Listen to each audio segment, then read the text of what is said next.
Hello everyone, स्वागत है एक बार फिर से आप सभी साथियों का शिक्षा संकल्प के इस ऑनलाइन यूट्यूब प्लेटफॉर्म पर। कैसे हैं आप सभी दोस्त? आशा करते हैं कि आप लोग बहुत ही अच्छे होंगे, स्वस्थ होंगे। आप सभी जानते हैं डेली सुबह 11:30 बजे सामान्य ज्ञान की स्पेशल क्लास होती है जो कि बीएड एंट्रेंस एग्जाम 2026 के लिए महत्वपूर्ण है। आप किसी भी स्टेट से हैं, उस स्टेट की बीएड प्रवेश परीक्षा की तैयारी कर रहे हैं, डेली सुबह 11:30 बजे इस क्लास को करना बिल्कुल मत भूलिएगा। साथियों, हमने आपसे कहा था यदि आप लोग डेली इन क्लासेस को आप लोग अटेंड कर रहे हैं, आपको जीके जीएस सेगमेंट में कोई समस्या नहीं होगी। क्यों? क्योंकि साथियों यहाँ पर सिर्फ और सिर्फ सिलेक्टेड क्वेश्चन से ही कवर किए जा रहे हैं जो परीक्षा के दृष्टिकोण से महत्वपूर्ण है। आप लोग पिछले वर्ष का प्रश्न पत्र उठाकर देखेंगे तो पाएंगे इसी आधार पर सवाल पेपर में पूछे जा चुके हैं। तो चलिए शुरू करते हैं बिना किसी देरी के। आप लोग पूरे धैर्य के साथ अंत तक बने रहिएगा और हर एक क्वेश्चन का आंसर भी कमेंट बॉक्स में देते हुए चलिएगा। क्वेश्चन नंबर फर्स्ट आपके स्क्रीन पर लग चुका, आंसर दीजिएगा। निम्नलिखित में से मोहिनी अट्टम किस राज्य का जो है शास्त्रीय नृत्य है? क्वेश्चन नंबर फर्स्ट का राइट आंसर क्या हो जाएगा, सभी दोस्त बताएंगे। और ये सवाल साथियों मोस्ट इंपॉर्टेंट है, यहां से पेपर में सवाल बन चुका है। बताएं, केरल का है, तमिलनाडु का है, मणिपुर का है और आपका दिया है आंध्र प्रदेश। सभी साथी आंसर देंगे। तो यहाँ पर जो लोग जा रहे हैं ऑप्शन नंबर ए पर, वो बिल्कुल यहाँ पर राइट हो जाएंगे। साथियों, मोहिनी अट्टम जो शास्त्रीय नृत्य है ये केरल का बहुत ही प्रसिद्ध शास्त्रीय नृत्य है। आपका ए ऑप्शन यहाँ पर बिल्कुल राइट आंसर हो जाएगा। बात करें साथियों तमिलनाडु की, तो यहाँ का जो फेमस शास्त्रीय नृत्य है उसका नाम है भाई भरतनाट्यम। याद रखिएगा, भरतनाट्यम जो है यहाँ का शास्त्रीय नृत्य है। मणिपुर की बात करें तो यहाँ का है भाई, याद रखें आप लोग, मणिपुरी है। क्या? मणिपुरी है। और आंध्र प्रदेश की बात करें तो यहाँ का है, आप जानते होंगे, कुचिपुड़ी है। क्या साथियों? कुचिपुड़ी है। ठीक है, तो इन सारे पॉइंट्स को आप लोग याद रखिएगा, यहां से सवाल पेपर में बन चुका है। केरल का क्या है? मोहिनी अट्टम है। तमिलनाडु का क्या है? भरतनाट्यम है। मणिपुर का क्या है? मणिपुरी है। आंध्र प्रदेश का क्या है? कुचिपुड़ी है। ठीक है, आइए अगला सवाल देखते हैं। क्वेश्चन नंबर दूसरा स्क्रीन पर लग चुका है। 2011 की जनगणना के अनुसार निम्नलिखित में से दूसरा सबसे कम जनसंख्या वाला राज्य कौन सा है? बताएं। मणिपुर, नागालैंड, अरुणाचल प्रदेश और आपका दिया है मिजोरम। क्वेश्चन नंबर सेकंड का राइट आंसर क्या हो जाएगा? यहां पर सभी दोस्त आंसर देने का प्रयास करेंगे, बताइएगा सही आंसर क्या है। सभी दोस्त यहां पर आंसर देने का प्रयास करें। चलिएगा, तो साथियों अगर आप देखोगे 2011 की जनगणना के अनुसार भारत में जो है ऐसा कौन सा राज्य है जिसकी जनसंख्या सबसे कम है? तो वो है साथियों सिक्किम। ठीक है, सिक्किम के बाद दोस्तों यहां पर आता है आपका मिजोरम। तो यहां पर जो लोग जा रहे हैं डी ऑप्शन पर, वो बिल्कुल यहां पर राइट हो जाएंगे।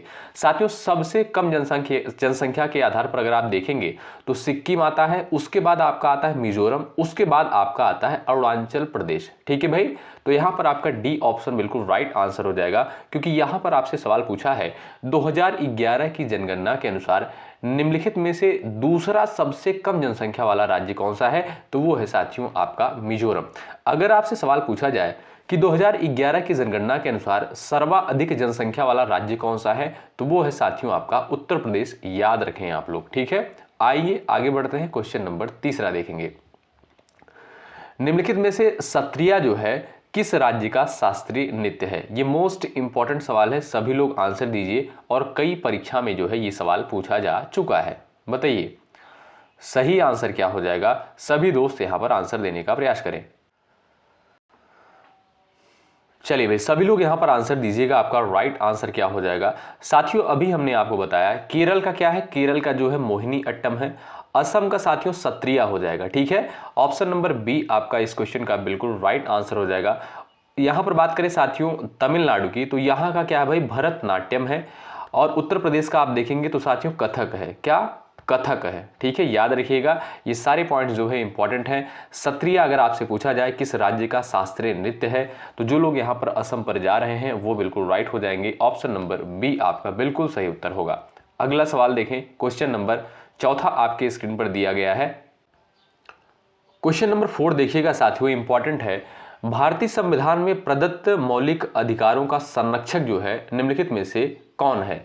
संसद है, राष्ट्रपति है, सर्वोच्च न्यायालय है, इनमें से कोई नहीं। बताएं क्वेश्चन नंबर 4 का राइट आंसर क्या हो जाएगा। सभी दोस्त यहां पर आंसर दीजिएगा।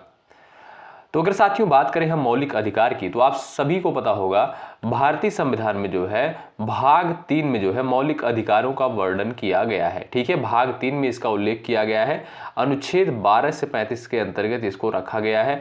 और इसे साथियों ये अवधारणा कहाँ से ली गई है? अमेरिका के संविधान से ली गई है, यानी यूएसए के संविधान से ली गई है मौलिक अधिकार संबंधित अवधारणा। वर्तमान समय में आप देखेंगे साथियों 6 मौलिक अधिकार हैं। कितने साथियों? 6 मौलिक अधिकार हैं। तो यहां पर आपसे सवाल पूछा है कि भारतीय संविधान में प्रदत्त मौलिक अधिकारों का संरक्षक किसे माना जाता है? तो याद रखें सर्वोच्च न्यायालय को। ऑप्शन नंबर सी पर जो भी दोस्त यहां पर जा रहे हैं वो बिल्कुल यहां पर राइट हो जाएंगे। ऑप्शन नंबर सी बिल्कुल करेक्ट आंसर होगा। क्वेश्चन नंबर 5वां देखिएगा, निम्नलिखित में से कौन सी फसल जो है खरीफ फसलों का उदाहरण है? बताइए।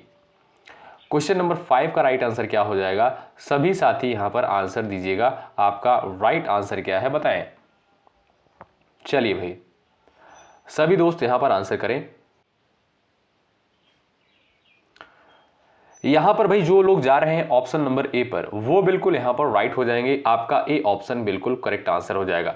तो साथियों जो खरीफ की फसलें होती हैं वो हो गया आपका जैसे धान हो गया, ठीक है, धान हो गया, मक्का हो गया, कपास हो गया, ठीक है। और रबी की जो फसलें होती हैं आप जानते होंगे साथियों, गेहूं हो गया आपका, चना हो गया, मटर हो गया, ये सभी जो है आपका रबी की फसलें होती हैं। जो कपास दिया है साथियों ये आपका क्या है भाई?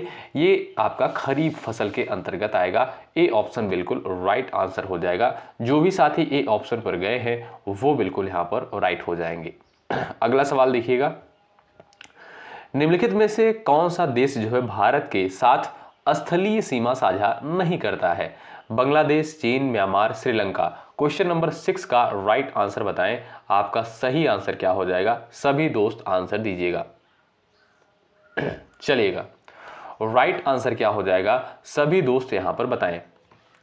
तो जो लोग यहां पर जा रहे हैं ऑप्शन नंबर डी पर वो बिल्कुल करेक्ट हो जाएंगे। ठीक है, सवाल साथियों आपसे पूछा है कौन सा देश जो है भारत के साथ स्थलीय सीमा साझा नहीं करता है? तो आप देखेंगे बांग्लादेश हो गया, चीन हो गया, म्यांमार हो गया, ये तीनों देश जो है भारत के साथ स्थलीय सीमा साझा करते हैं।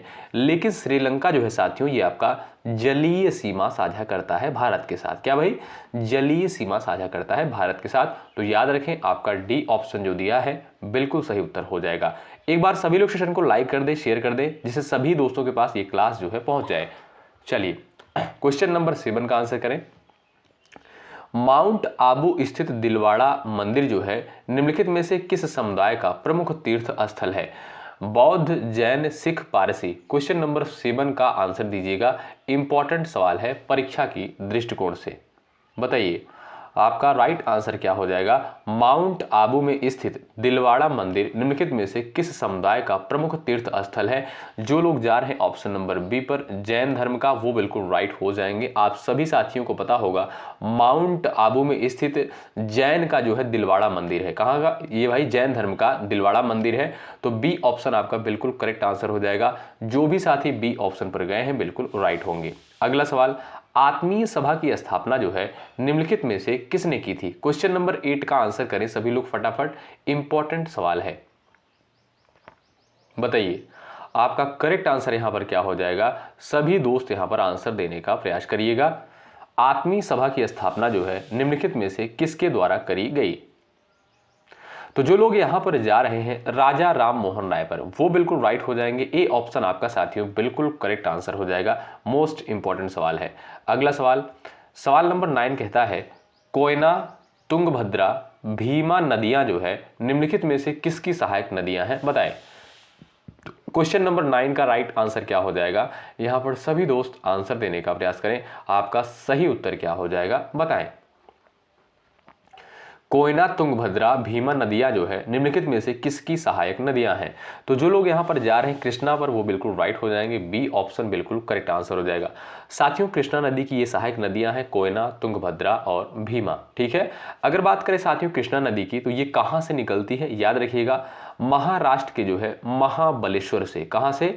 महाराष्ट्र के जो है महाबलेश्वर से जो है ये नदी निकलती है और बंगाल की खाड़ी में जाकर गिरती है। कहाँ पर? बंगाल की खाड़ी यानी बे ऑफ बंगाल में जो है जाकर गिरती है। तो जो लोग यहाँ पर बी ऑप्शन पर गए हैं वो बिल्कुल राइट हो जाएंगे। कोयना, तुंगभद्रा, भीमा नदियाँ जो है कृष्णा नदी की सहायक नदी है। बात करें साथियों गोदावरी नदी की, तो इसे आप जानते होंगे दक्षिण की गंगा कहा जाता है। क्या भाई? दक्षिण की गंगा कहते हैं। और इसे साथियों वृद्ध गंगा भी कहा जाता है। क्या भाई? इसे जो है वृद्ध गंगा के नाम से भी जानते हैं। और आप जानते होंगे ये दक्षिण भारत की जो है सबसे बड़ी नदी है। ये भी सवाल साथियों पेपर में पूछा गया है। तो आपसे देखिए सवाल इस तरीके से पूछेगा कि वृद्ध गंगा किस नदी को कहते हैं, तो आप कहिएगा गोदावरी को। गोदावरी से जो है भर भर के सवाल पूछा गया है बीएड एंट्रेंस एग्जाम में, ठीक है। और आप जानते होंगे साथियों जो सबसे बड़ी नदी है भारत की वो है गंगा नदी, ठीक है। और आप देखेंगे जो गंगा नदी है इसकी लंबाई कितनी है? 2525 किलोमीटर जो है इसकी लंबाई है। यानी अगर आपसे पूछा जाए कि भारत की सबसे लंबी नदी कौन सी है तो वो है साथियों गंगा, जिसकी लंबाई जो है 2525 किलोमीटर है। तो यहाँ पर जो लोग जा रहे हैं बी ऑप्शन पर कृष्णा नदी पर वो बिल्कुल यहाँ पर राइट हो जाएंगे। अगला सवाल देखिए, खालसा पंथ की स्थापना निम्नलिखित में से किस गुरु ने की थी? बताइए। क्वेश्चन नंबर 10 का राइट आंसर आप लोग करिएगा। यहाँ पर सभी साथी आंसर देने का प्रयास करें। खालसा पंथ की स्थापना जो है निम्नलिखित में से किस सिख गुरु ने की थी? तो जो लोग यहाँ पर जा रहे हैं गुरु गोविंद सिंह पर, ऑप्शन नंबर सी पर जो भी साथी गए हैं वो बिल्कुल राइट हो जाएंगे। साथियों आप सभी दोस्त याद रखिएगा खालसा पंथ की स्थापना जो है 1699 में, कब? 1699 में जो है बैसाखी के दिन करी गई थी। किसके द्वारा की गई थी? गुरु गोविंद सिंह के द्वारा। ऑप्शन नंबर आप देखेंगे सी जो है बिल्कुल आपका यहाँ पर राइट आंसर हो जाएगा। अगला सवाल देखिए, निम्नलिखित में से कौन सा संविधान संशोधन अधिनियम प्रारंभिक शिक्षा को मौलिक अधिकार बनाने से संबंधित है? इस क्वेश्चन पर आप लोग डबल स्टार लगा लीजिए, ये मोस्ट इंपॉर्टेंट सवाल है। बताइए निम्नलिखित में से कौन सा संविधान संशोधन अधिनियम प्रारंभिक शिक्षा को मौलिक अधिकार बनाने से संबंधित है? तो आप जानते होंगे साथियों 86वां संविधान संशोधन। ऑप्शन नंबर जो आपका सी दिया है ये आपका बिल्कुल राइट आंसर हो जाएगा। जो भी साथी सी विकल्प पर गए हैं वो बिल्कुल करेक्ट हो जाएंगे। सवाल नंबर 12 है, पन्नालाल घोष निम्नलिखित में से किस वाद्य यंत्र से संबंधित थे? बताइए। क्वेश्चन नंबर 12 का राइट आंसर आप करिएगा यहाँ पर बांसुरी, sitar, violin, santoor. Question number 12 का आपके सामने 4 ऑप्शंस दिया गया है। सभी दोस्त यहाँ पर आंसर देने का प्रयास करें। जो लोग जा रहे हैं बांसुरी पर वो बिल्कुल राइट हो जाएंगे। पन्नालाल घोष साथियों किससे संबंधित थे? तो ये बांसुरी वादक थे। ऑप्शन नंबर आपका जो ए दिया है ये बिल्कुल आपका राइट आंसर होगा। अगला सवाल स्क्रीन पर है, निम्नलिखित में से किस नदी को जो है पश्चिम बंगाल का शोक कहा जाता है? मोस्ट इंपॉर्टेंट सवाल है, आंसर दीजिएगा। दामोदर है, ब्रह्मपुत्र है, गंडक है, इनमें से कोई नहीं।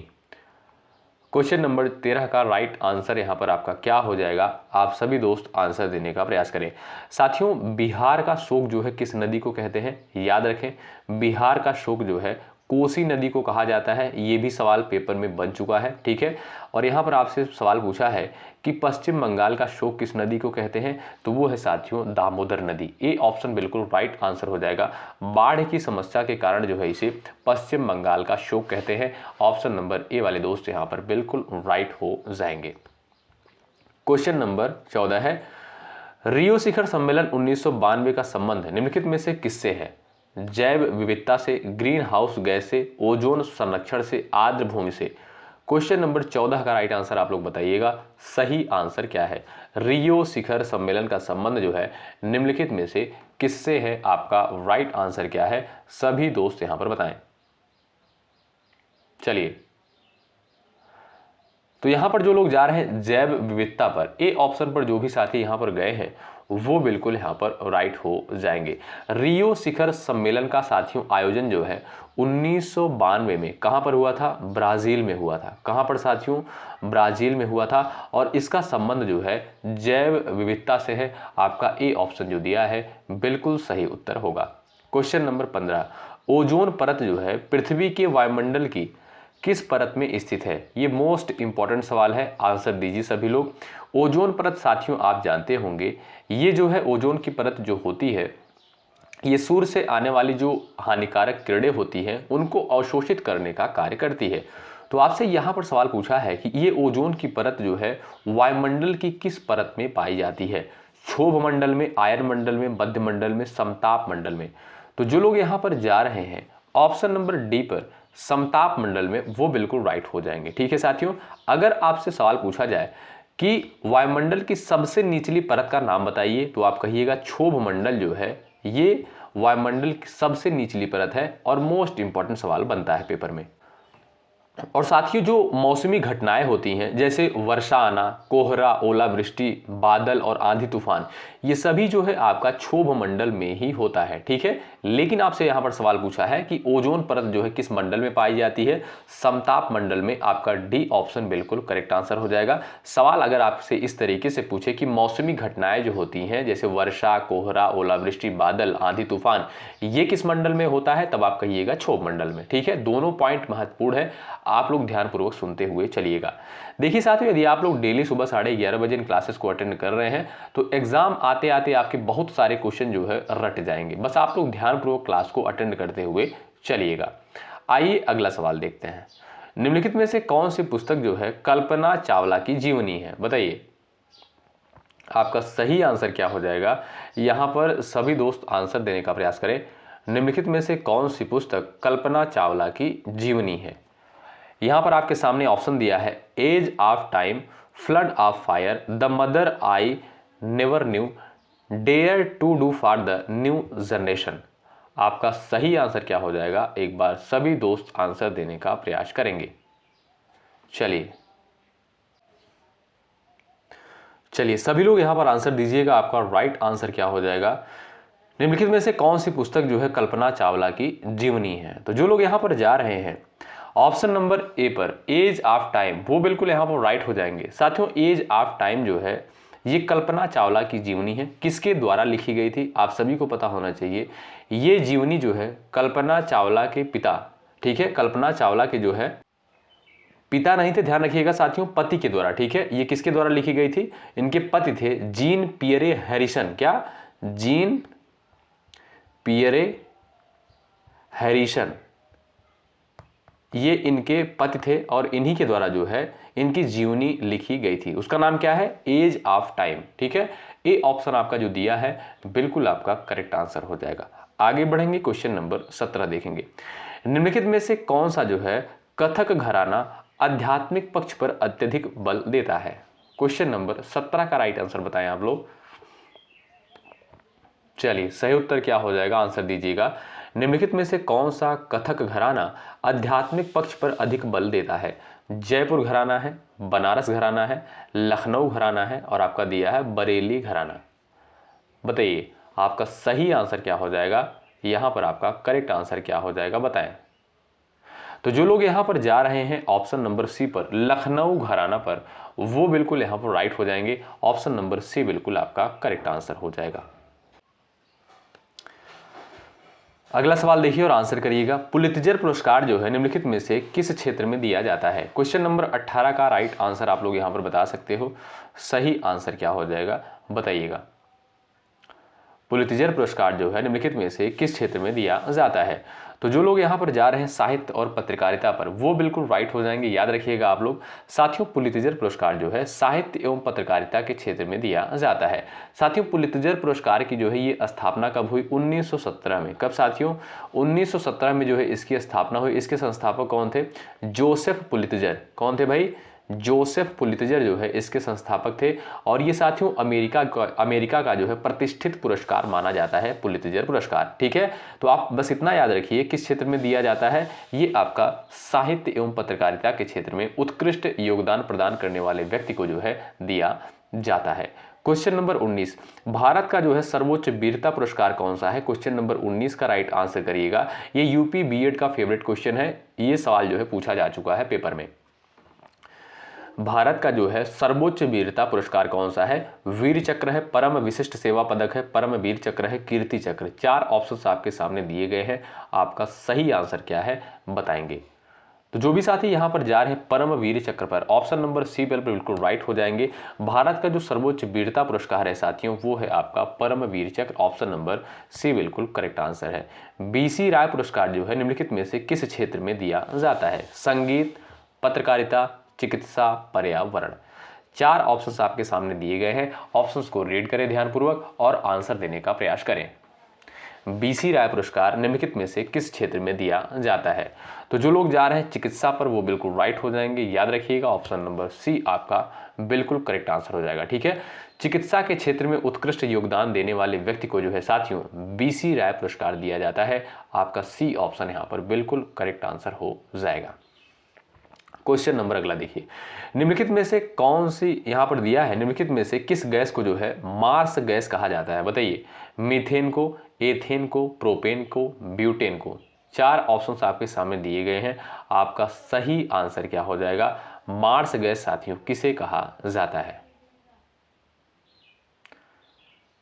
चलिएगा, तो आप जानते होंगे साथियों जो मार्स गैस होता है ये ग्रीन हाउस गैस के अंतर्गत आती है। ठीक है, इसका जो रासायनिक फार्मूला होता है CH4 होता है और इसे क्या कहते हैं? मीथेन कहते हैं। और ये साथियों दलदली जगह पर पाया जाता है। कहाँ पर? दलदली जगह पर जो है पाया जाता है और ये जो है अत्यंत ज्वलनशील गैस भी होती है। ठीक है, तो यहाँ पर जो लोग जा रहे हैं ऑप्शन नंबर ए पर वो बिल्कुल राइट हो जाएंगे। आप बस इतना याद रखिए, मार्स गैस किसे कहते हैं? मीथेन को कहते हैं। इसका रासायनिक फार्मूला क्या होता है? CH4 होता है। कहाँ पर पाई जाती है? दलदली स्थानों पर जो है पाई जाती है और ये ग्रीन हाउस गैसों के अंतर्गत भी आती है। ठीक है, अगला सवाल, पुरालेख शास्त्र का संबंध निम्नलिखित में से किसके अध्ययन से है? बताइए।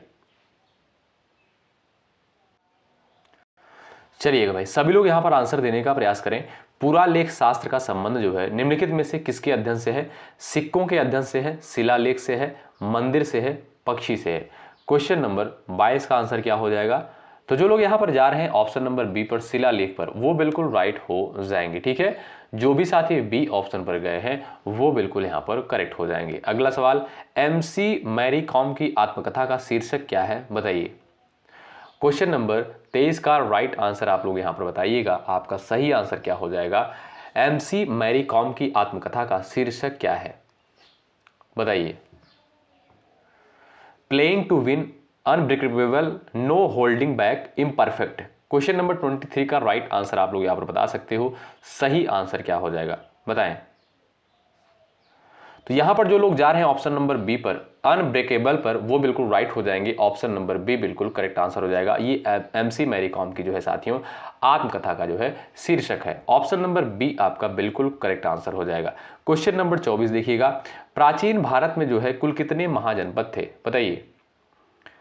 क्वेश्चन नंबर 24 का यहां पर राइट आंसर क्या हो जाएगा? सभी दोस्त यहां पर आंसर देने का प्रयास करेंगे।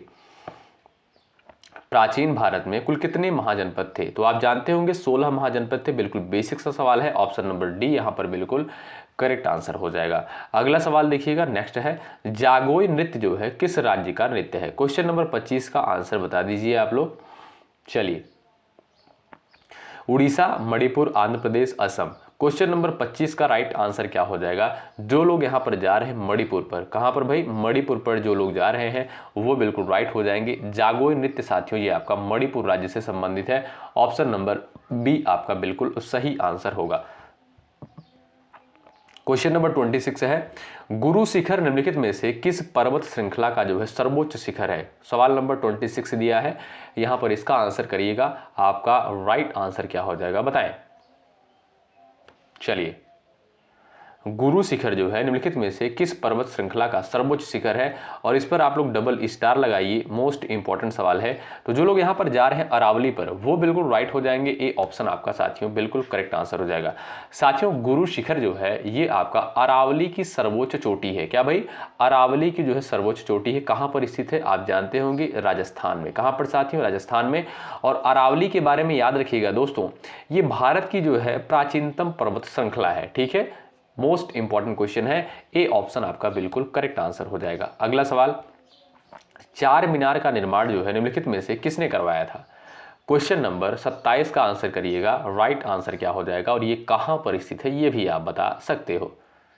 चलिएगा, साथियों चार मीनार का निर्माण जो है याद रखें आप लोग कुली कुतुब शाह के द्वारा करवाया गया था। ए ऑप्शन बिल्कुल करेक्ट आंसर हो जाएगा। कब करवाया गया था? 1591 में करवाया गया था। साथियों चार मीनार कहां पर स्थित है? ये आपका हैदराबाद में स्थित है। कहां पर दोस्तों? हैदराबाद में स्थित है। इसका निर्माण 1591 में करवाया गया था। किसके द्वारा? कुली कुतुब शाह के द्वारा। ए विकल्प जो दिया है बिल्कुल आपका सही आंसर होगा। और ये रहा मोस्ट इंपॉर्टेंट सवाल, क्वेश्चन नंबर 28। प्रथम लोकसभा का गठन कब हुआ था? बताइए। और ये सवाल साथियों पेपर में आ चुका है। 28 का राइट आंसर बताएं। प्रथम लोकसभा का गठन जो है कब किया गया था? आपका सही आंसर क्या हो जाएगा? यहां पर सभी दोस्त आंसर देने का प्रयास करेंगे। तो जो लोग ये आ रहे हैं ऑप्शन नंबर सी पर 1952 पर, वो बिल्कुल राइट हो जाएंगे। ऑप्शन नंबर साथियों यहां पर सी जो दिया है बिल्कुल करेक्ट आंसर हो जाएगा। ठीक है, अगला सवाल देखिए। चित्रकूट जलप्रपात भारत के किस राज्य में स्थित है? बताइए। झारखंड, उत्तराखंड, छत्तीसगढ़, मेघालय। क्वेश्चन नंबर 29 का राइट आंसर आप लोग बताइए। चलिए सही आंसर क्या है? आंसर दीजिएगा आप लोग। चित्रकूट जलप्रपात साथियों ये आपका देखेंगे छत्तीसगढ़ के बस्तर जिले में स्थित है। कहां पर? छत्तीसगढ़ के जो है बस्तर जिले में स्थित है। और किस नदी पर है ये भी याद रखिएगा, इंद्रावती नदी पर। किस नदी पर दोस्तों? इंद्रावती नदी पर जो है ये आपका चित्रकूट जलप्रपात स्थित है। यहां पर आपका सी ऑप्शन बिल्कुल राइट आंसर हो जाएगा, छत्तीसगढ़ में। अगला सवाल, मानस राष्ट्रीय उद्यान जो है किस राज्य में स्थित है? क्वेश्चन नंबर 30 का आंसर करिएगा फटाफट। भाई लाइक की संख्या आप लोग बढ़ाते चले, इससे क्या होगा, सभी दोस्तों के पास ये क्लास पहुंचेगी। ठीक है, आप जानते हैं साथियों बहुत मेहनत के साथ इस कंटेंट को तैयार किया जाता है आप सभी के लिए। एक लाइक जरूर करिएगा सेशन को, इससे क्या होता है हमारा भी मनोबल बढ़ता है और आपके लिए बेहतर कंटेंट लाने का प्रयास करते हैं। और जब तक आपकी परीक्षा नहीं हो जाती तब तक हम आपके साथ एक बेहतर कंटेंट के साथ बने रहेंगे इसी तरीके से। मानस राष्ट्रीय उद्यान साथियों किस राज्य में स्थित है? जो लोग जा रहे हैं असम पर, वो बिल्कुल राइट हो जाएंगे। आपका डी ऑप्शन बिल्कुल करेक्ट आंसर होगा। अगला सवाल देखिए, ये रहा। भारत में जो है राष्ट्रीय ध्वज की लंबाई और चौड़ाई का अनुपात कितना है? बताइए। क्वेश्चन नंबर 31 का आंसर दीजिएगा। सही आंसर क्या हो जाएगा? सभी लोग बताएं। देखिएगा साथियों, अगर आपसे सवाल पूछे कि लंबाई और चौड़ाई का अनुपात कितना है, तब आप कहिएगा 3:2 है। अगर आपसे सवाल पूछे चौड़ाई और लंबाई का अनुपात कितना है, तब आप कहिएगा 2:3 है। ठीक है, तो यहां पर आप देखेंगे जो बी ऑप्शन दिया है बिल्कुल राइट आंसर हो जाएगा। ठीक है भाई, लंबाई और चौड़ाई का अनुपात जो है साथियों 3:2 है। और आप जानते होंगे जो राष्ट्रीय ध्वज है अपना, 3 रंग है इसमें, केसरिया है, श्वेत है, हरा है।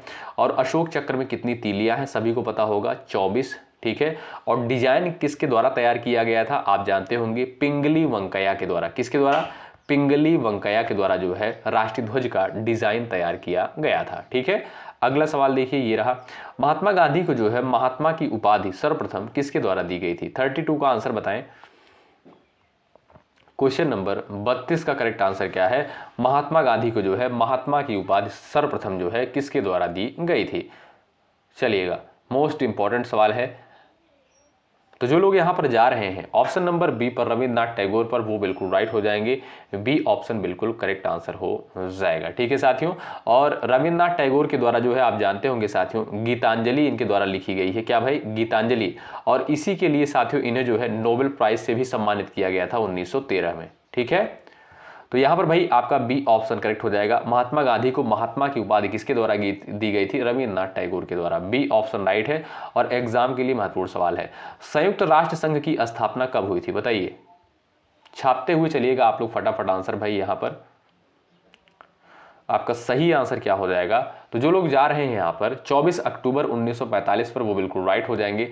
संयुक्त राष्ट्र संघ की स्थापना साथियों 24 अक्टूबर 1945 को हुई थी। और इसका मुख्यालय कहां पर स्थित है? याद रखें आप लोग, न्यूयॉर्क में स्थित है। कहां पर दोस्तों? न्यूयॉर्क में जो है इसका मुख्यालय स्थित है। आपका जो है ए ऑप्शन दिया है बिल्कुल राइट आंसर हो जाएगा। 24 अक्टूबर 1945 को संयुक्त राष्ट्र संघ की जो है स्थापना करी गई थी। 34 नंबर का क्वेश्चन है, छऊ नृत्य जो है मुख्यतः किस राज्य से संबंधित है? बताइए। छऊ नृत्य जो है मुख्यतः किस राज्य से संबंधित है? तो जो भी साथी यहां पर जा रहे हैं ऑप्शन नंबर डी पश्चिम बंगाल पर, वो बिल्कुल राइट हो जाएंगे। साथियों भारत में जो है कुछ प्रमुख शास्त्रीय नृत्य हैं, आप लोग याद रखिएगा, मैं आपको बता रहा हूं, नोट कर लीजिएगा। अगर आपसे पूछा जाए भरतनाट्यम कहां का है, तो याद रखें तमिलनाडु का है। ठीक है, कथक अगर आपसे पूछे कि कथक कहां का है, ये आपका उत्तर प्रदेश का है। कुचिपुड़ी कहां का है भाई? ये आपका आंध्र प्रदेश का है। कहाँ का साथियों? आंध्र प्रदेश का है। ओडिसी अगर आपसे पूछा जाए, ओडिसी कहाँ का है? ओडिसी साथियों ये आपका उड़ीसा का है, ठीक है। कथकली कहाँ का है? कथकली अगर आपसे पूछे तो आप कहिएगा केरल का है। सत्रिया कहाँ का है? सत्रिया जो है ये आपका असम का है, ठीक है। और मणिपुरी कहाँ का है? मणिपुरी नाम से ही कंफर्म है, मणिपुर का। मोहिनी अट्टम कहाँ का है भाई? केरल का। मोहिनी अट्टम साथियों ये आपका केरल का है, याद रखें। इन सारे पॉइंट्स को याद रखिएगा, सवाल यहां से पूछा जाता है, ठीक है। तो छऊ नृत्य मुख्यतः किस राज्य से संबंधित है? ऑप्शन नंबर डी करेक्ट हो जाएगा, पश्चिम बंगाल। अगला सवाल, इलेक्ट्रॉन की खोज किसके द्वारा करी गई? बताइए। 35 का आंसर दीजिएगा। चलिएगा, इलेक्ट्रॉन की खोज साथियों जे थॉमसन के द्वारा करी गई थी। ए ऑप्शन बिल्कुल राइट आंसर हो जाएगा। प्रोटॉन की खोज किसके द्वारा करी गई थी? प्रोटॉन की खोज आप जानते होंगे रदरफोर्ड के द्वारा। किसके द्वारा? रदरफोर्ड के द्वारा प्रोटॉन की खोज करी गई थी। और अगर आपसे पूछे न्यूट्रॉन की खोज किसके द्वारा करी गई थी, तो न्यूट्रॉन की खोज जो है चैडविक के द्वारा करी गई थी। किसके द्वारा? चैडविक के द्वारा जो है करी गई थी। अगला सवाल देखें, लौह पुरुष के नाम से किसे जाना जाता है? बताइए। 36 का आंसर करिएगा। लौह पुरुष के नाम से जो है किसे जानते हैं? चलिएगा, फटाफट उत्तर दीजिएगा। जो लोग जा रहे हैं वल्लभ भाई पटेल पर, ए विकल्प पर, वो बिल्कुल यहाँ पर राइट हो जाएंगे। ए ऑप्शन बिल्कुल करेक्ट आंसर हो जाएगा, ठीक है भाई। अच्छा, भारत के जो है प्रथम गृह मंत्री कौन थे भाई? सरदार वल्लभ भाई पटेल ही थे, ठीक है। अगला सवाल ये रहा आपके स्क्रीन पर, पंजाब केसरी किसका उपनाम था? बताइए। पंजाब केसरी जो है किसका उपनाम था? सही आंसर क्या है बता सकते हो आप लोग। तो जो भी साथी यहाँ पर जा रहे हैं ऑप्शन नंबर ए पर, लाला लाजपत राय पर, वो बिल्कुल राइट हो जाएंगे। इन्हें साथियों पंजाब केसरी भी कहा जाता था। कथकली किस राज्य का प्रमुख नृत्य है? अभी हमने आपको बता ही दिया है अच्छे तरीके से। 38 का आंसर बताएं। कथकली जो है किस राज्य का प्रमुख शास्त्रीय नृत्य है? तो जो भी साथी जा रहे हैं ऑप्शन नंबर सी पर, केरल पर, वो बिल्कुल राइट हो जाएंगे। ऑप्शन नंबर सी आपका बिल्कुल करेक्ट आंसर हो जाएगा। अगला सवाल, विटामिन ए का रासायनिक नाम क्या है? मोस्ट इंपॉर्टेंट है, डबल स्टार लगा लो साथियों आप लोग। चलिए, और विटामिन ए का सबसे अच्छा स्रोत क्या माना जाता है? ये भी आप लोग बता सकते हो। चलिए, तो विटामिन ए का साथियों जो रासायनिक नाम होता है वो होता है रेटिनॉल। क्या साथियों? रेटिनॉल जो होता है ये आपका विटामिन ए का रासायनिक नाम होता है। ए विकल्प आपका बिल्कुल करेक्ट आंसर हो जाएगा। और विटामिन ए की कमी से साथियों क्या होता है? रतौंधी होता है। क्या? रतौंधी होता है। और इसका सबसे अच्छा स्रोत जो माना जाता है, गाजर खाइए। गाजर खाइए, आंख की रोशनी बढ़ाइए, ठीक है भाई। तो यहां पर अगला सवाल देखिए, वेनेजुएला की राजधानी क्या है? बताइए। क्वेश्चन नंबर 40 का आंसर कर दो फटाफट आप लोग। चलो भाई, मेहनत के साथ, पूरी ऊर्जा के साथ क्लास करिए और मेहनत के साथ तैयारी में लगे रहिए, पढ़ते रहिए खूब। चलिए, वेनेजुएला की राजधानी क्या है? सभी लोग आंसर दीजिएगा। चलिए भाई, छाप दीजिएगा आंसर। इंपॉर्टेंट सवाल है, वेनेजुएला की राजधानी के बारे में आप लोग बता दीजिए। साथियों, वेनेजुएला की जो राजधानी है क्या भाई? काराकस है। ऑप्शन नंबर डी करेक्ट हो जाएगा। और इसकी मुद्रा क्या है दोस्तों? याद रखिएगा, बोलीवर। क्या? बोलीवर जो है वेनेजुएला की मुद्रा है। राजधानी क्या है? Caracas. D option correct answer है। अगला सवाल, विटामिन बी1 का रासायनिक नाम क्या है? सभी दोस्त आंसर छाप दीजिएगा। विटामिन बी1 का जो है रासायनिक नाम क्या है और क्या ये जल में घुलनशील होता है? आप लोग आंसर दीजिएगा। तो जो लोग यहां पर जा रहे हैं ऑप्शन नंबर ए पर, वो बिल्कुल राइट हो जाएंगे। विटामिन बी1 का जो रासायनिक नाम होता है साथियों, वो होता है आपका थायमिन। ए ऑप्शन बिल्कुल करेक्ट आंसर है। अगला सवाल, विटामिन बी3 का रासायनिक नाम बता दीजिए। इंपॉर्टेंट है, विटामिन बी3 का जो है रासायनिक नाम क्या होता है? चलिए, तो जो लोग यहां पर बता रहे हैं नियासिन, वो भाई बिल्कुल होशियार हैं, वो बिल्कुल अच्छे तरीके से पढ़ भी रहे हैं। ऑप्शन नंबर आपका ए बिल्कुल करेक्ट आंसर हो जाएगा। इंपॉर्टेंट सवाल है। अगला सवाल, रविन्द्रनाथ टैगोर द्वारा लिखित राष्ट्रगान निम्नलिखित में से किस देश का है? 43 का उत्तर बताइए। आपका राइट आंसर क्या हो जाएगा? बांग्लादेश, भूटान, चीन, म्यांमार। क्वेश्चन नंबर 43 का राइट आंसर आप बता सकते हो। चलिए, यहां पर जो लोग जा रहे हैं बांग्लादेश पर, वो बिल्कुल राइट हो जाएंगे। ए ऑप्शन बिल्कुल करेक्ट आंसर है। अगला सवाल देखिएगा, ये रहा दोस्तों, मेखला चादर निम्नलिखित में से जो है किस राज्य की महिलाओं का पारंपरिक परिधान है? बताइए। 44 का उत्तर दे दीजिएगा। राइट आंसर क्या है बताएं। मेखला चादर निम्नलिखित में से किस राज्य की महिलाओं का पारंपरिक परिधान है? गुजरात, तमिलनाडु, गोवा, असम। क्वेश्चन नंबर 44 का राइट आंसर आप लोग यहां पर कर सकते हो। सभी दोस्तों का यहां पर आंसर आना चाहिए, बताइए। चलिए भाई, राइट आंसर क्या हो जाएगा आप लोग बताएं। तो जो लोग यहां पर जा रहे हैं ऑप्शन नंबर डी पर, असम पर, वो बिल्कुल यहां पर करेक्ट हो जाएंगे। आपका डी ऑप्शन बिल्कुल करेक्ट आंसर हो जाएगा। अगला सवाल ये रहा, निम्नलिखित में से कौन सा शहर जो है गोदावरी नदी के किनारे स्थित नहीं है? नासिक, नौसारी, औरंगाबाद, निजामाबाद। क्वेश्चन नंबर 45 का आंसर करिएगा सभी दोस्त यहां पर। चलिए, निम्नलिखित में से कौन सा शहर जो है गोदावरी नदी के किनारे स्थित नहीं है? आप सभी साथियों को पता होगा, सब फटाफट आप लोग यहां पर आंसर छाप दीजिएगा। जो लोग जा रहे हैं नौसारी पर, ऑप्शन नंबर सेकंड पर जो भी साथी गए हैं वो बिल्कुल यहां पर राइट हो जाएंगे। ऑप्शन नंबर बी आपका करेक्ट आंसर है। उत्तर प्रदेश का कौन सा जिला जो है पीतल नगरी के नाम से जाना जाता है? बताइए। उत्तर प्रदेश का कौन सा जिला पीतल नगरी के नाम से जाना जाता है? आप सभी दोस्त यहां पर आंसर दीजिएगा। राइट आंसर क्या हो जाएगा? चलिएगा, जो भी साथी यहां पर गए हैं मुरादाबाद पर, ऑप्शन नंबर डी पर, वो बिल्कुल यहां पर राइट हो जाएंगे। ऑप्शन नंबर डी बिल्कुल करेक्ट आंसर हो जाएगा। मुरादाबाद साथियों पीतल उद्योग के लिए जो है फेमस है। आपका डी ऑप्शन बिल्कुल करेक्ट आंसर है। अगला सवाल ये रहा, वैदिक सभ्यता मुख्यतः जो है किस नदी के तट पर विकसित हुई थी? क्वेश्चन नंबर 47 का आंसर छापिए। चलिए, वैदिक सभ्यता मुख्यतः किस नदी के तट पर विकसित हुई थी? सरस्वती। ऑप्शन नंबर डी आपका बिल्कुल सही उत्तर हो जाएगा। डी ऑप्शन बिल्कुल राइट आंसर है। अगला सवाल, निम्नलिखित में से भारत का सबसे पुराना सार्वजनिक क्षेत्र का बैंक कौन सा है? 48 का उत्तर करिए, इंपॉर्टेंट है। बैंक ऑफ बड़ौदा दिया है, बैंक ऑफ इंडिया दिया है, इलाहाबाद बैंक है, यूको बैंक है। 48 का आंसर छाप दीजिए।